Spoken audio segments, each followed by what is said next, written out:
may nalabas na security notice sa GCash, ayusin natin yan. What's up guys, welcome to Smart Tutorial Sub. And for today's tutorial ay tuturuan kayo kung paano ayusin ang security notice sa GCash this 2026. Ito po ang easy way para ma-fix ito. Pero bago tayo magsimula ay huwag kalimutang pindutin ang like, share, and subscribe.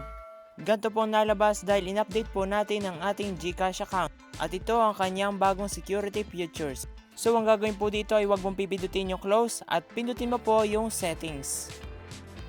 Next ay dadalhin ka po dito sa accessibility.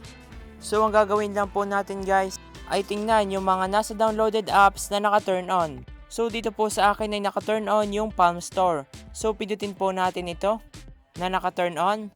And then pindutin mo po yung on icon dito sa Use Palm Store. So pindutin na po natin. And itap yung stop na lumabas din sa baba. And ang next ay i-back na po natin. At gawin mo lang po yung step na yon hanggat sa ma-turn off mo lahat ng nasa downloaded apps. I-make sure po na wala dapat ang naka-turn on. And i-back na po natin, tingnan natin kung okay na. And yes, wala na po lumabas na security notice.